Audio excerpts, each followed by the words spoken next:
तो मैं हूं डीके सर और आप लोग देख रहे हैं डीके सर क्लासेस। आज के जैसे जानते हैं आप लोग को डीके सर क्लासेस के माध्यम से मैं वैज्ञानिक कारण आप लोगों के पास लेकर आता हूं सभी क्लासों में, और आप लोगों को समझाने की कोशिश करता हूं कि किसी भी चीज़ का वैज्ञानिक रीजन सही और सटीक क्या है।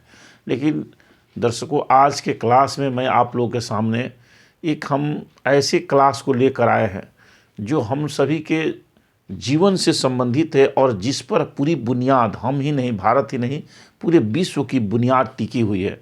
और यह बुनियाद जो है आज भारतीय संदर्भ में देखा जाए तो यह, या विश्व के संदर्भ में देखा जाए तो आज यह बुनियाद जो है हिलता हुआ नज़र आ रहा है। जैसा कि हम सभी जानते हैं कि हम लोग चंद्रमा पर भी चले गए, हम मंगल पर भी चले गए, सैर कर रहे हैं, हर जगह जा रहे हैं, धरती ही नहीं और ग्रहों की भी हम खोज कर रहे हैं और ग्रहों की भी सैर कर रहे हैं, जाने का प्रयास जारी है। सोचिए कि हम कितनी ऊंचाई पर जा रहे हैं, विज्ञान मेरा तेज़ी से बढ़ रहा है। लेकिन एक तरफ जहाँ तक देखा जाए कि शिक्षा का सही उद्देश्य क्या है, शिक्षा क्या है, शिक्षा हमें क्या देती है, तो कहीं ना कहीं इस मामले में आज जो है बिल्कुल पिछड़ते हुए नज़र आ रहे हैं। आज कहीं ना कहीं हम लोग, हमारा समाज जो है गिरते हुए नज़र आ रहा है। जैसा कि आप जानते हैं कि पहले शिक्षा हमारे भारत में बहुत कम था, आज फिर भी बहुत कुछ शिक्षा है। लेकिन फिर भी आज देखिए, जहाँ भी आप वृद्धा आश्रम में जाइए देखिएगा, वहाँ पर तेज़ी से हमारे बुजुर्गों की संख्या बढ़ती जा रही है। तो कहीं ना कहीं जो हमारे माता पिता है उसमें, उसी को हम क्या करते हैं, वहाँ पर ले जाकर छोड़ देते हैं। तो देखिए, शिक्षा कभी भी जोड़ने वाली बात करती है, तोड़ने वाली बात नहीं करती है। लेकिन कहीं ना कहीं आज हमारा समाज जो है तेज़ी से टूट रहा है।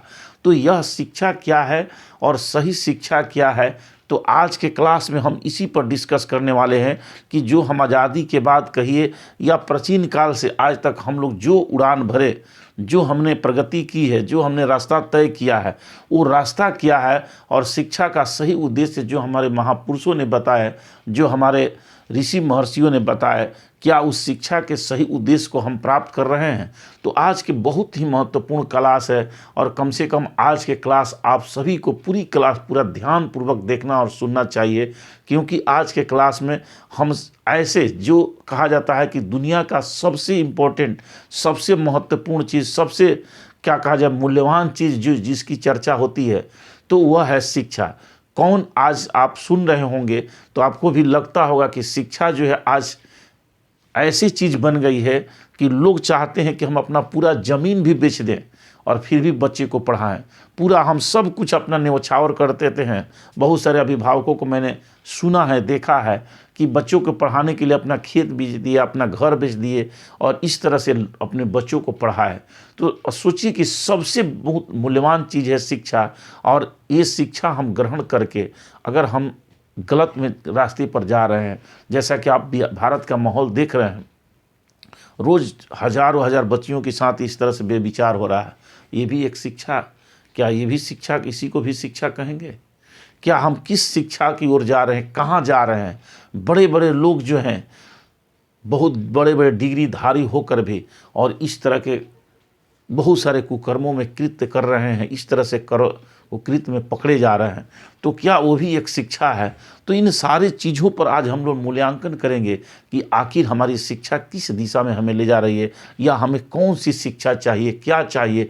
तो आज का क्लास बहुत ही आप लोगों के लिए महत्वपूर्ण होने वाला है, क्योंकि हम एक एक चीज़ का आज विश्लेषण करेंगे इस शिक्षा के माध्यम से। तो चलिए देखते हैं हम लोग आज शिक्षा, जिसको हम लोग आज एजुकेशन कहते हैं, तो इस पर हम लोग चर्चा करते हैं। जैसे कि मैंने आज के क्लास के हेडिंग ही आप लोगों के लिए समर्पित कर दिया है कि आज का जो क्लास है युवा पीढ़ी को समर्पित है। हमारे जो युवा पीढ़ी, खासकर मैं अपने युवा पीढ़ी को ज़्यादातर फोकस करूंगा कि आप लोग भाई इस वीडियो को ज़रूर देखिए और इसको गुनिए, समझिए कि आखिर जो शिक्षा हम ग्रहण कर रहे हैं वो शिक्षा आपको कहाँ ले जा रहा है, क्या उससे आप क्या प्राप्त करेंगे, इस पर ज़रूर सोचिएगा एक बार।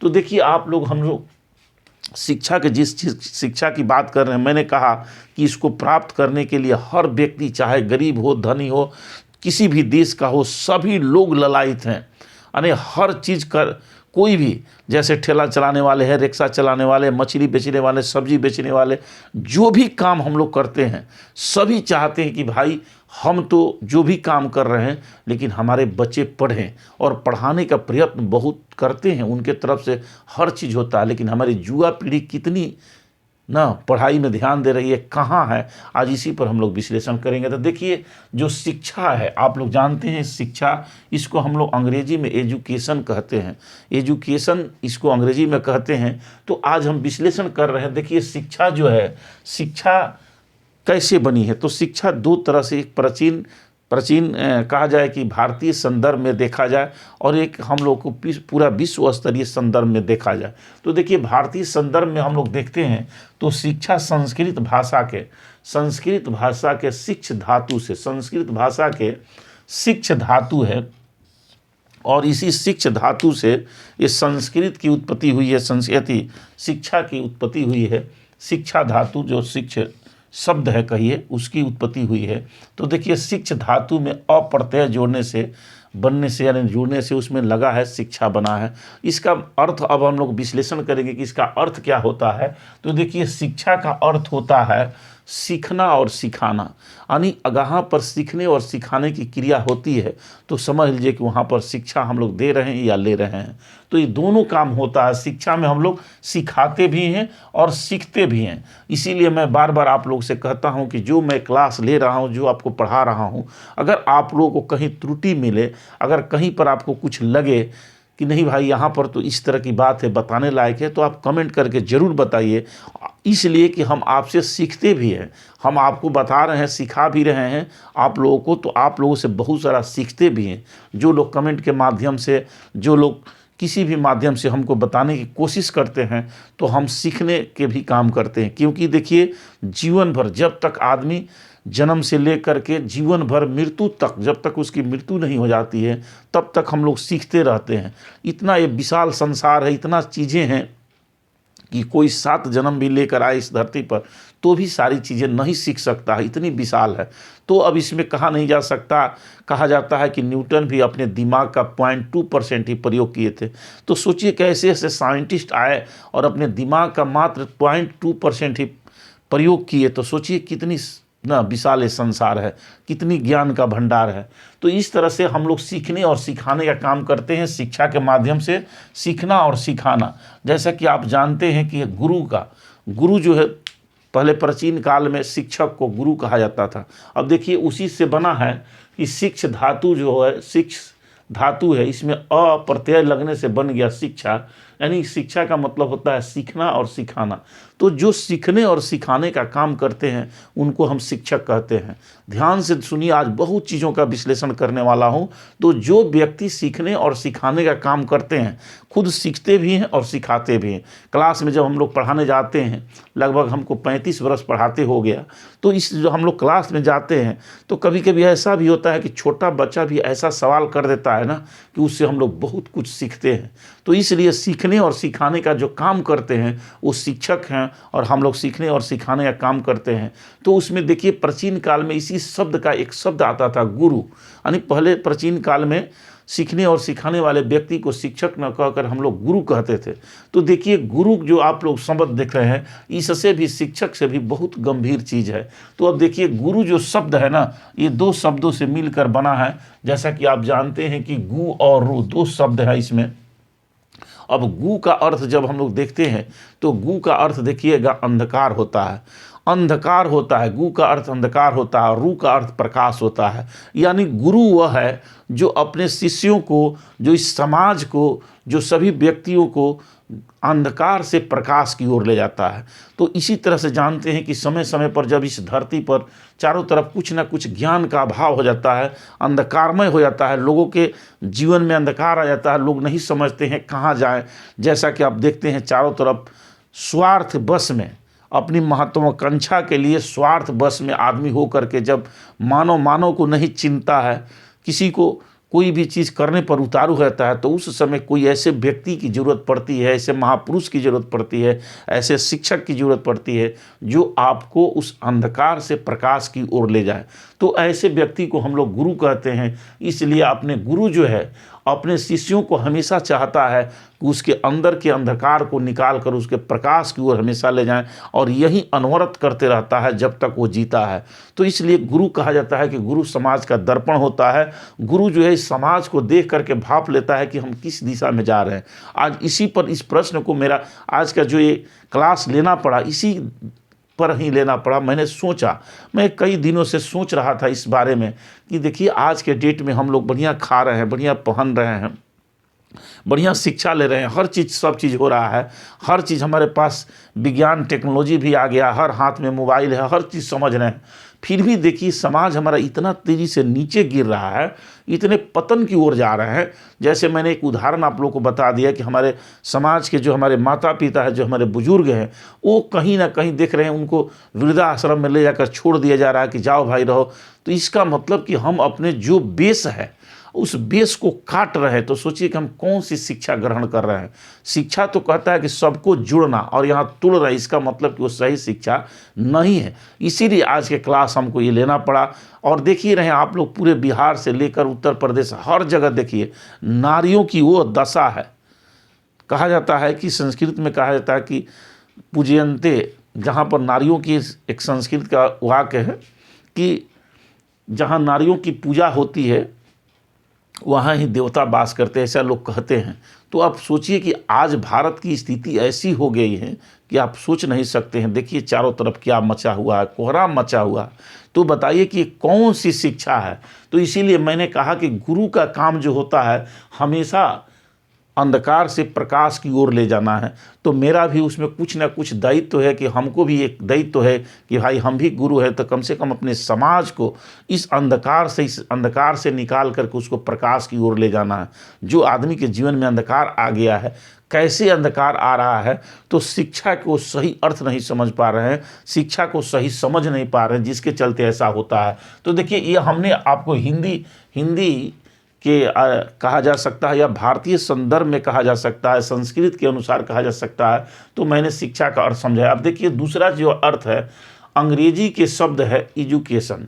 अब ये लैटिन भाषा के शब्द अंग्रेजी के अनुसार चलते हैं। अगर हम अंग्रेजी के अनुसार लेते हैं तो एजुकेशन जो शब्द है वो लैटिन भाषा का शब्द है और बना है एडुकेटम। एडुकेटम से बना, एडुकेटम है लैटिन भाषा का शब्द और इसी से बना है एजुकेशन। अब देखिए एजुकेशन के जो एडुकेट शब्द से बना है, एडुकेटम शब्द से, इसका अगर हम लोग अर्थ लेते हैं तो होता है कि आंतरिक शक्तियों को बाहर निकालना।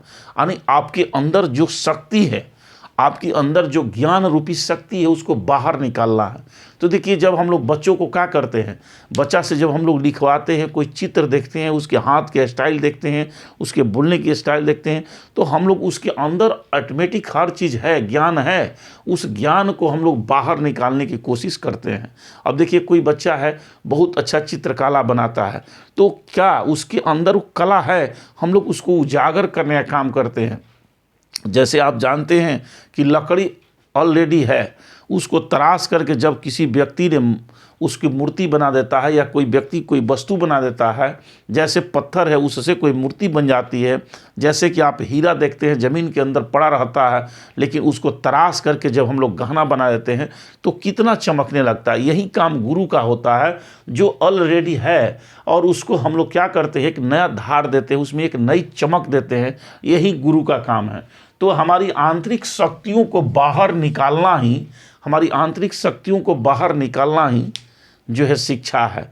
और ये निकालने का काम शिक्षा करता है। हम लोग अपने अंदर की शक्ति को निकालते हैं, अर्थात शिक्षा हमारी आंतरिक शक्तियों को बाहर निकालने का कहा जा सकता है कि एक माध्यम, एक साधन है।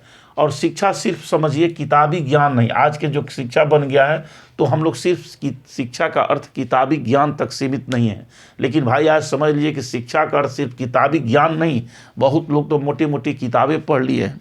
जैसा कि आप सुने थे कि एक घटना घटा था कहीं पर, एक इंजीनियर था जो अपनी माँ को, जो अपनी दिव्यांग माँ को, जो पैर से चल फिर नहीं सकती थी, उसको भी छत से ले जा करके नीचे फेंक दिया और कहा कि मेरी माँ आत्महत्या कर ली कूद कर। और पता चला बाद में कि नहीं, वो खुद अपनी माँ को उठा कर ले जा करके फेंका था। बताइए, वो भी इंजीनियर एक शिक्षा ही ग्रहण करके आया था। कहाँ से वो शिक्षा इस तरह के ग्रहण कर लिया था, आप खुद सोच सकते हैं। तो सोचिए कि यह शिक्षा कभी भी जो शिक्षा जो है आपको कभी भी गलत दिशा में ले जाने के लिए प्रयत्न नहीं करता है, लेकिन कहीं ना कहीं वो शिक्षा नहीं लिया, कहीं ना कहीं वो शिक्षा को अपने अंतर के, कहा जाता है कि अंदर की शिक्षा को, आंतरिक शक्ति को बाहर नहीं निकाल पाया है, जिससे ऐसा होता है। अब देखिए इसमें जैसे कि मैंने कहा किताबी ज्ञान नहीं, ये शारीरिक ज्ञान भी है। ये हमारी शारीरिक ज्ञान है, हम अपनी शरीर के शक्ति को बारे में समझें। हाथ, मुंह, त्वचा, नाक, कान जो भी है, हमारे शारीरिक शक्ति को भी आपको पहचानना है, शारीरिक शक्ति को भी ठीक करना है, इस मशीन को भी ठीक रखना है। और दूसरा है मानसिक शक्ति को भी हमको ठीक रहना है। अब जैसे मैंने इंजीनियर का उदाहरण दिया, अगर बताइए उसकी मानसिक शक्ति ठीक रहती, अगर वो मानसिक शिक्षा उसका ठीक ठाक रहता, तो कभी भी ऐसा सोच नहीं सकता था कि अपनी माँ को ही छत से फेंक दे। तो इस कहीं ना कहीं उसकी मानसिक जो शिक्षा है, शारीरिक शिक्षा तो लिया लेकिन मानसिक शिक्षा कहीं ना कहीं नहीं लिया, और उस मानसिक शिक्षा से ग्रसित होकर के कहीं ना कहीं उसके अंदर का जो अंधकार है वो बाहर नहीं निकल पाया, और उस अंधकार के कारण ही ऐसा किया। दूसरा है कि नैतिक शिक्षा, तीनों शिक्षाओं मैंने कहा, शारीरिक शिक्षा, मानसिक शिक्षा और नैतिक शिक्षा। अगर नैतिक शिक्षा वो ग्रहण किया होता तो समझता कि जो माँ हमको पैदा करके लाई है वो क्या सोच कर लाई थी कि जब हम बूढ़े होंगे तो हमारा सेवा करेगा, हमको खिलाएगा पिलाएगा। ये सोच करके वो माँ जो अपने गर्भ में रह करके आपको 9 महीना जो है इस तरह से ढोती है, और यही क्या कहता विश्वास और आशा सजा कर रखती है कि यह जब हम बूढ़े होंगे तो एक दिन मेरा ये बेटा हमको करेगा। अगर इस तरह से वो नहीं किया तो सोचिए कि क्या है, वो ऐसे व्यक्ति को इस धरती पर लाने से उसको क्या फ़ायदा उस माँ को। तो इस तरह से जो सही शिक्षा है, इस चीज़ को हमको समझना है। तो देखिए शिक्षा हमें अंधकार से प्रकाश की ओर ले जाती है, और यह शिक्षा कौन वो इंजीनियर ग्रहण किया था जो अंधकार में ही अंधकार में और चलता गया। तो शिक्षा तो हमें अंधकार से प्रकाश की ओर ले जाता है। अगर हमारे अंदर कोई इस तरह की बात है, हमारे माता पिता कोई दूसरा कुछ इस तरह से करता है, तो हम लोग एक्शन लेते हैं कि भाई हमारे माता पिता, अगर हमको हमारे माता पिता के बारे में कोई कुछ कहता है तो हम तुरंत एक्शन लेते हैं कि माता पिता यही हमको पैदा करके इस धरती पर लाए हैं और इसके खिलाफ मैं एक शब्द सुनना नहीं चाहता हूँ। लेकिन वो कैसा आदमी था जो अपने ही माँ को इस तरह से छत से फेंका। तो इस तरह से कहीं ना कहीं नैतिक शिक्षा के उसके अंदर अभाव है। हमारे अंदर जो अंधकार है वो अंधकार, उसके अंदर से वो अंधकार निकला नहीं। सही गलत का बोध कराती है शिक्षा, जो है हमारे अंदर सही गलत का बोध कराती है। और दूसरा, जैसे आप जानते हैं कि शिक्षा आज मंगल ग्रह तक हम लोग सफ़र कर लिए। शिक्षा जो है मानव इसी के कारण मंगल ग्रह तक गया, इसी के कारण जो है हम चंद्रमा पर गए। और हमारा ये सर्वांगीण जो विकास है, कहीं ना कहीं कहा जाए कि मानव का जो सर्वांगीण विकास है उस शिक्षा के कारण ही है। और इसी के कारण हम लोग आज दुनिया में जितने देश हैं, जैसे कि आप देख रहे हैं जो शक्तिशाली देश है, दुनिया का जो भी शक्तिशाली देश है, आज दुनिया में जो भी देश परचम लहराया है तो कहीं ना कहीं शिक्षा के बल पर लहराया है, शिक्षा से ही वो आगे बढ़ा है। तो आप सोच लीजिए कि तब यह शिक्षा जो है कितनी इम्पोर्टेंट है, कितनी महत्वपूर्ण है, जो आज हम लोग इस पर चर्चा कर रहे हैं। तो इसलिए सब देखिए, अब संसार में मैं 3-4 व्यक्तियों को जो सबसे ज़्यादा शिक्षा पर मुझे लगा कि जिसने अपना शिक्षा पर गहराई से विचार दिए हैं, तो मैं उन 3-4 शिक्षा शास्त्रियों के विचार को मैं आपके सामने रख रहा हूं। देखिए, सबसे पहले मैं आज से 2500 वर्ष पहले, आज से 2500 वर्ष पहले जन्म लेने वाले, 563 ईसा पूर्व में जन्म लेने वाले गौतम बुद्ध, जिसको बुद्ध कहा गया, बुद्ध एक उपाधि है। तो बुद्ध, जो गौतम बुद्ध ने कहा था, देखिएगा बहुत ध्यान से इस चीज़ को समझिएगा, कितना गंभीर बात है। उसने उस समय कहा था कि बुद्धम शरणम गच्छामि, यानी हमें व्यक्ति को हमेशा शिक्षा के शरण में, हमेशा बुद्धि के शरण में रहना चाहिए, बुद्धि का प्रयोग करना चाहिए। जो कोई भी व्यक्ति कोई चीज़ कह दिया, देखिए कोई भी हम लोग क्या करते हैं, कोई भी चीज़ कोई व्यक्ति कह देता है हम तुरंत मान लेते हैं, लेकिन मानिए, लेकिन कम से कम उस चीज़ को गुनिए कि वो कितना सही है और कितना गलत है। तो उसने कहा कि जब भी आपके सामने कोई भी समस्या आए, कोई भी बात आए, तो पहले अपने बुद्धि के शरण में जाइए, उसको गुनिए, समझिए। और दूसरा चीज़ कहा उन्होंने कि जब तक आप बुद्धि के शरण में, उस बात से दो अर्थों में उसके लीजिए कि जब तक आप बुद्धि के शरण में नहीं जाइएगा आपका कल्याण हो ही नहीं सकता है।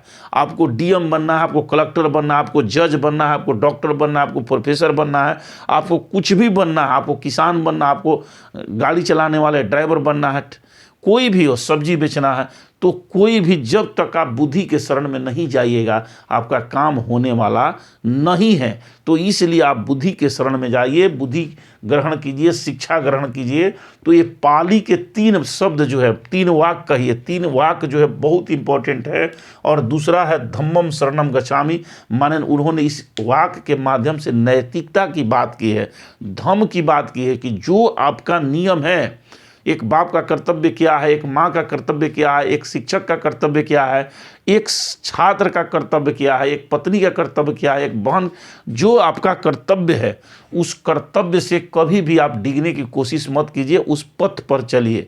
और उस पथ पर अगर चलते हैं तो कभी भी समाज में कोई अनैतिक काम होने का चांस नहीं है, क्योंकि जब अनैतिक काम होता है तो कहीं ना कहीं जो व्यक्ति है वो अपना कहीं ना कहीं धर्म से, अपने नियम से, कानून से हट कर करता है। तो इसलिए अगर शिक्षा सही ग्रहण कर लिया, अगर अपने सही रास्ते पर चला, तो कभी भी इस तरह से जो समाज में आज देख रहे हैं कभी भी होने वाला नहीं है। तीसरा उन्होंने कहा संघम शरणम गच्छामि।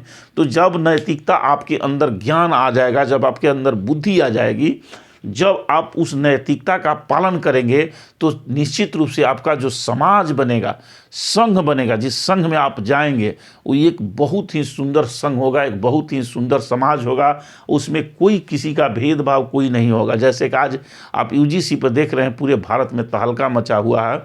तो सोचिए कि अगर कोई नियम कानून आता है किसी व्यक्ति के लिए, सही नियम कानून है तो उसको लागू होने देना चाहिए, उसको जरूर रहने देना चाहिए। अब इसके डर से कहिए कि नहीं भाई यूजीसी नहीं लागू हो क्योंकि उसमें इस तरह की बात है, तो चोर समझिए कि अगर चोर कहे दे कि भाई हम चोरी करेंगे तो पकड़े जाएंगे, इस डर से ऐसा कानून न बने, तो फिर तो यह समझिए कि कितना खतरनाक चीज़ है। इसलिए कि चोर को क्या डर है, मान लो चोरी कर हम नहीं करेंगे, हम चोर हैं तो हम, मुझे डर है, अगर हम चोर ही नहीं है तो मुझे क्या डर है भाई, कानून कुछ भी आए हमको क्या। तो इसीलिए यूजीसी में कहीं ना कहीं आप लोग इस बात को ध्यान रखिए कि यह समाज में समानता लाने के लिए, कहीं ना कहीं हमारे समाज को सही बनाने के लिए, अपने नैतिकता का पालन करने के लिए। अब सोचिए कि इस नैतिकता को लोग पालन नहीं कर रहे हैं। अगर हम देखिए समाज में क्या करते हैं, समानता का अधिकार में क्या है कि भाई हम खुद पढ़ेंगे और दूसरे को भी पढ़ने देंगे, हम जिएंगे और दूसरे को भी जीने देंगे। लेकिन अगर कोई कहे कि नहीं हम खाली जिएंगे दूसरे को नहीं जिए देंगे, तब तो वहाँ नियम के कानून की ज़रूरत पड़ेगी ना। अगर आप उस दूसरे को नहीं जीने देंगे तो फिर वहाँ पर भाई आपको दिक्कत होगी। तो इस तरह से नैतिकता का जहाँ उल्लंघन होता है तुरंत वहीं पर जो है नियम कानून की जरूरत पड़ती है। तो ये समाज को देने लायक है, समाज को करने लायक है। इसलिए हम समाज को अच्छा समाज बनाना चाहते हैं तो निश्चित रूप से हमको इस समाज में संघ अच्छा बनाना चाहते हैं तो शिक्षा बहुत ज़रूरी है। अब देखिए बाबा साहब ने इस शिक्षा के कितना महत्व को समझाते हुए बोला। जैसे बुद्ध ने शिक्षा के बताया कि प्रथम बताया कि भाई तुमको बुद्धि के शरण में जाना ही जाना है। इसी तरह से बाबा संत गाडगे, दूसरे मैं नाम ले रहा हूँ, बाबा संत गाडगे ने कहा था कि अगर तुमको अपना भोजन भी बेचकर पढ़ना पड़े तो पढ़ो, पढ़ो और पढ़ो। अपना भोजन, सोचिए कि गंभीरता, शिक्षा के गंभीरता को समझिए, कितना गंभीर बात बोले कि अगर आपके भोजन को भी बेच करके पढ़ना पड़े तो पढ़ो, इसलिए कि इसके सिवा कोई रास्ता नहीं है, कोई रास्ता नहीं है, कोई रास्ता नहीं है। तो चलिए आगे देखते हैं हम, जैसे चलते हैं हमारे, कहा जाए कि हमारे राष्ट्रपिता, जिसको हम लोग राष्ट्रपिता कहते हैं, भारत के राष्ट्रपिता से संबोधित किया जाता है, ज्योतिराव फूले।